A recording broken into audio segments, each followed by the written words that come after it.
Hello everybody, it's your Sam and I'm here with another video. Today I'm going to read you a short story that I created from the character randomizer from last night. I actually finished a character randomizer short story in a relatively decent time. I might have to continue to write these stories right after the character randomizers in order to keep up with them and keep the juices flowing from there. Anyway, without further ado, here we go. Lug Vlows' yawn was loud, drowning out the drone of the nightly news broadcast playing on his new-to-him television. He hadn't had to do much for it, just take it off his neighbor's wall after getting it in a game of Phase 10. He loved that game. He never lost. He pulled the newly ground coffee out of his grinder after pouring out the hot water from his French press. Adding both the grounds and boiling water to the press, he smiled as he stirred it. Setting the spoon down, he used his powers to time skip to 5 minutes in the future. The coffee was done, and he poured himself a huge mug and added a dollop of creamer. After a few sips, he was coherent enough to focus on the news. Otters attacked the Pentagon today.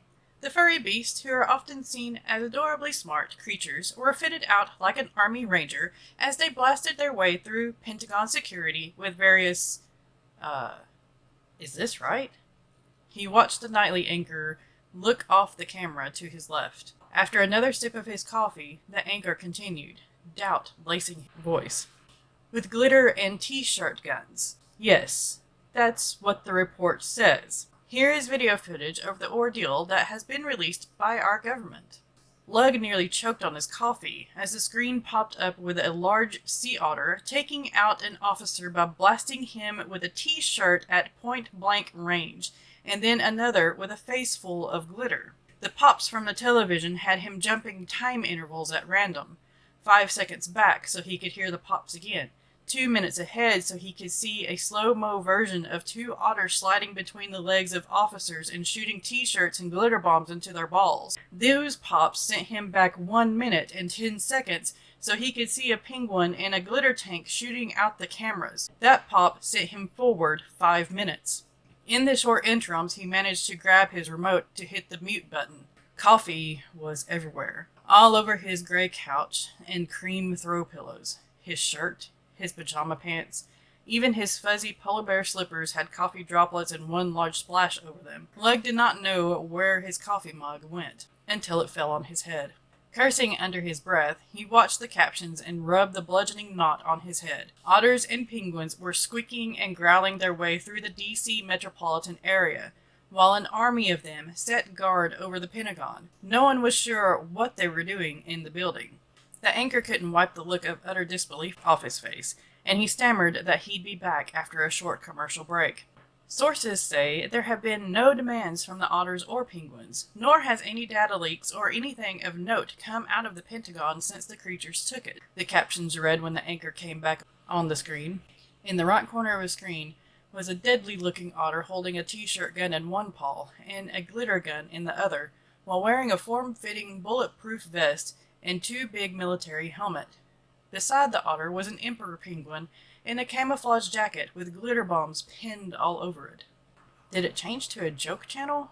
Lug hit the guide button on the remote and frowned. This can't be real. Is this Fox News? Still not finding why such an obviously fake story was on the channel, he shook his head and cut the television off. Shuffling to his window, he pulled the blinds up. His back popped in a stretch as he soaked in the moonlit scene of the grand outdoors. Rather, the brick facade of the building across the street with a penguin pacing back and forth with a glitter gun on the top. Otters and penguins marched down the street. He dropped his blinds back into place, then raised them again after rubbing his eyes. Still there. He was going crazy. The Young and the Restless theme song played loudly from the kitchen. He strode across the vinyl flooring that made it look like gray wood to his phone on the gray countertop. He really needed to remodel the modernness of his place one day. Mom? Lug, how are you? Are you all right? Her southern drawl made him picture her now wrinkled hand clutching her blouse close to her neck. His mother never wore pearls. I'm all right, Mom. Oh, thank goodness. I need you to come home. They're not here. Not yet. I don't think they'll come here. Nothing's out here, you know. Come home, baby Lug. Come home to Mama and be safe. Can you do that? They already got your sister. Oh, I hope she's all right. I told her not to take that job with the senator. No use getting in on politics, but she wouldn't listen. Now she's probably dead." His mother started bawling on the other side of the line, and he swallowed hard. Jig was in the Pentagon when it was taken today. He might get her out. He could try. Few knew about his powers, and there wasn't an absolute surplus of people who could do things special. "I'll come home, Mama. I'll get Jiggy, too." His sister hated her name with a passion. Only he and their mother could get away with using it. She was deadly with ballpoint pens to everyone else. "No, don't you dare. You listen to your mama now. Boy, you come straight here. No use in playing the hero. You hear me? Lug Van Winkle Vlows, you listen to me. Love you, Mama. See you soon." He clicked the red button and swiped over to find his sister's contact to shoot her a quick text. Before he could click send, his mother was calling again. He muted the daytime show's theme song as he ran back to his bathroom. He tossed his phone and coffee mug, that he forgot he was holding, onto his bed before stripping on his way to the shower. After a quick one, he dried it off and half tripped, half jogged to his closet to find some clean clothes that fit the job. Black. It was most of his wardrobe. His father had gifted him with the blackest of black hair and tan skin to help him blend in, and be rather forgettable almost anywhere. It really helped him with jobs. Thieving jobs, that is. Finally getting clothed, he ran his way down the not quite safe stairs of his apartment building. The elevator was even worse. Both hadn't been repaired or probably cleaned since the 50s. Taking the stairs also avoided the common odd looks where his apartment mates tried to figure out why a guy his medium height and slight weight was doing wearing all black past midnight. He stopped at the bottom, cracking the door open that led to the outside instead of the lobby. No one was in the dark alley. Not that he could see. He strode out, trying not to look too obvious that he was about to break into the Pentagon after some animals did. Otters and penguins. Who would have thought those two species would work together like this? None of the sci-fi books had gotten this down. He wondered if there was a file in the Pentagon about procedures of what to do in case of a hostile animal takeover. The bus arrived while he was partly through his musings. Legs saved his strength. It wasn't too far of a bus ride to the area.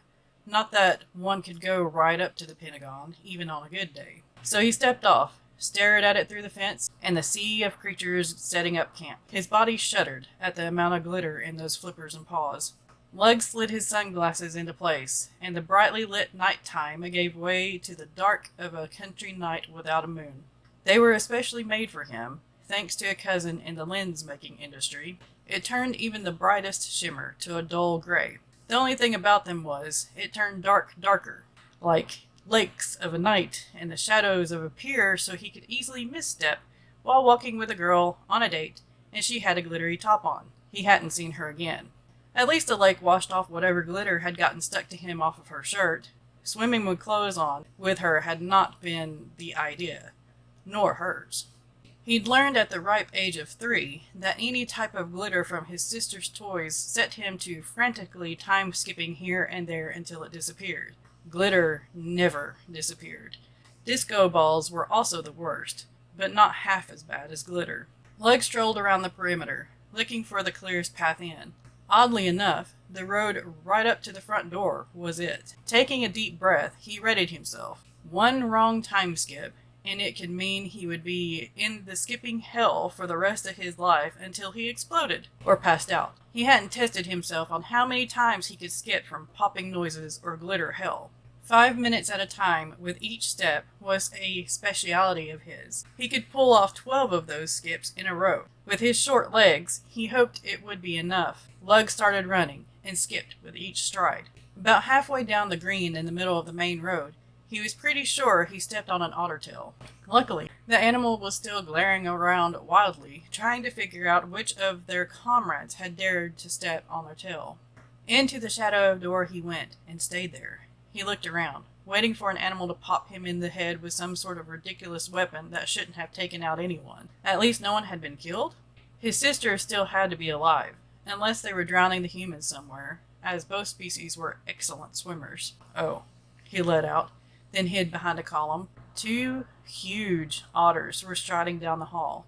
They looked the size of Great Danes. He didn't know otters could be so big. They were definitely not the cute type either. Where was his sister? Did she have an office here, or had she been visiting on behalf of the senator? He swallowed, realizing the mistake of his plan, or rather, lack of planning. The Pentagon was huge.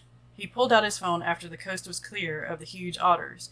His sister had texted back, finally. It was just a number. He looked around, seeing numbers on the doors. Lug smiled, and time skipped to the corridor he needed before slowing down. He took his time finding the right number. Hardly any penguins or otters were in this part. He was thankful for small miracles. Not finding the number anywhere, he yelped as he was pulled off his feet. A few hands pulled him through a door. The carpet scraped against his now bare back as his shirt rode up from the grab. Another hand clamped over his mouth. A non-furry, nor feathered hand. Human. Good. Wait. Lug? The soft twang of his sister's voice made him relax. Once the hand left his mouth, he looked around. His sister tackled him, and he was thankful to still be on the floor. Hey, She pinched him over his ribs. Vlows.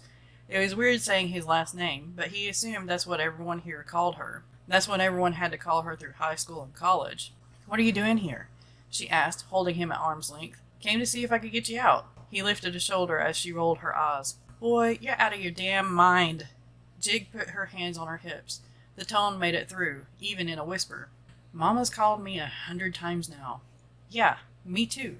No excuse to be stuck here like me. Wait. She glanced at the man sitting in a rolling chair behind a desk. His elbows were on the wood, his chin resting over his hands that were clasped in a large fist. The furrows on his brow told him he was a brilliant thinker, or was trying to think, when he couldn't. General, she hissed, didn't you say you need to hit some button somewhere? He looked up and nodded before dropping his hands and mouthed the word, why, at Jig. He can get to it. She hooked a thumb over her shoulder, pointing at him. It better not be a red button that's going to destroy the world, Jig. He grinned when she glared at him. The 2 soldiers and 4 men in suits near them looked at one another. He can skip time, like I can speed read. The general stood and strode over to them. With a squeak of leather shoes, he knelt before Lug and Jig. You think you can get to the control room, boy? Lug. He glanced at his sister, then sighed. I guess I can, sir. He heard a suit whisper to another one. Lug? What was their mother on? He glared at them. The man shut up, and the other one didn't answer. What is it I can do, sir? The general pulled a wrinkled piece of paper out of his shirt pocket and unfolded it. A map of the Pentagon. Lug stared at it, following the general's finger as he ran it down one corridor, then another, until he stopped at a room. Now listen here. There's going to be a lot of buttons. You gotta hit the right one. Not nuclear buttons, right? The general shook his head. Those buttons are way too complicated to be out in an open control room like this, son. Look here. Now there was a piece of yellow pad paper over the map. Scrawled lines made up what looked like tables with buttons. This table, 2 down from the door. There's a green button. 5 down and 3 over. Got it? 2 tables down, 5 buttons down, and 3 over. Got it. Press that button. What's it do? Don't matter, boy. Just get to it and do it. Your country, and maybe the world, is counting on you. The general put a heavy hand on his shoulder. Lug looked at his sister, his brows raised. She gave him a smile. That alone worried him. If Jig smiled at him, she thought he was going to die. At least Mama's favorite might survive. Fine. Going. I got it. Sure, he muttered under his breath as he cracked the door open. The room number Jig had texted him was across the way. He shot her a glare. You lied. I didn't want you just jumping in here and getting shot by Rambo and Texas Ranger over there. She pointed to the soldiers who glared at her. He nodded. Going over the map in his head, he swallowed, hoping he wouldn't screw up. There would be maps on the walls, right? Maybe. Probably not. He peered out the door, looking up and down the hall. With one step, he was 5 minutes ahead. Another step, and he was 10 minutes in the future. He missed the first turn and had to backtrack. Lug wiped sweat off his brow as he leaned against the door. Then he wondered just how well otters and penguins' senses of smell worked. As if on cue, 2 rounded the corner of the hallway up ahead. He mouthed a curse and hoped for the best. After a few more skips, he made it to the room. The door was locked. Another curse, a few of them, formed as he crouched and took his tools out. Lug's job skills coming in handy for the good of the people? He was in a movie, wasn't he? The lock clicked open, and he slid into the room. Still crouching, he closed the door behind him and locked it back. He blinked, letting his eyes adjust to the far darker room than the hall. Screens were on. Some had screensavers scrolling or twirling, while others were just a glowing black. He stood, then crouched again. An otter was sleeping at a desk in the middle of the room. Fine. It was fine. He could do this. He half crawled, half walked to the table, and glanced at the otter over the screens and back of the office chairs. Still sleeping. Good. He turned his attention to the table, finding the green button the general wanted. He stared at it. The word fishes was scrawled across it. In a government facility, highly classified, a green button in a large panel of buttons had fishes on it. It wasn't even grammatically correct. Had he heard the general right? Yes. Was he sure the general remembered which button to press? Probably. He was a general. Were they in a battle against otters and penguins? Oddly enough, like in a Twilight Zone episode. Yes. Yes, they were. Fishes was as good of a button as any to press. He pressed it. Nothing happened for a second, and he was about to press it again, only to stop when the siren-like red lights in each corner of the room turned on and started whirling. About 15 seconds later, a strong fish smell filled his nose. He turned. The otter was as tall as he was. Who knew they were that big? And the teeth, man, they were going to hurt. But then the otter looked away, nose wriggling, before the large flippers slapped against the floor as it walked towards the door. It opened it, and a fish flopped inside the room. The animal stared at it for a moment, before an urchin rolled in on its black spines. That's all it took for the otter to grab it up, stuff it in its pockets, and bound out into the hallway. Fishes, Lug muttered to himself with a sigh of relief at not being bitten, slapped, or worse. Then there was a lot of yelling, some chaos with nets and cages, and plenty of people in safety attire yelling at one another to coordinate scooping up an animal into a truck or trailer or a dog carrier. Lug dodged them all, and a few penguins, and an otter or two, on his way back to the room he'd left his sister. She hugged him, and a grin stretched from ear to ear. "You're on the news already." She held up her phone. There, the general was talking to the anchor, with his picture up on the screen between them. That was quick. Yeah, well, you were too. Welcome to being a legend born in our time, bro. Alright, I hope y'all enjoyed this story. I had a lot of fun writing it. Do make sure that you support your local zoos, animal rescues, wildlife rehabilitators, and all that good stuff. They help out these animals so much so that maybe one day they might take over the world. Thank you for listening. If you haven't subscribed yet, make sure to do so. You can also ring that bell so you can be alerted whenever I upload videos. I try to upload videos every Sunday and Thursday. I also go live every Thursday morning at 9 a.m. to get some things done, mostly writing, but sometimes editing and other things too. Be kind to one another out there. Be kind to yourself. Keep writing. Keep being creative. And I will see you next time.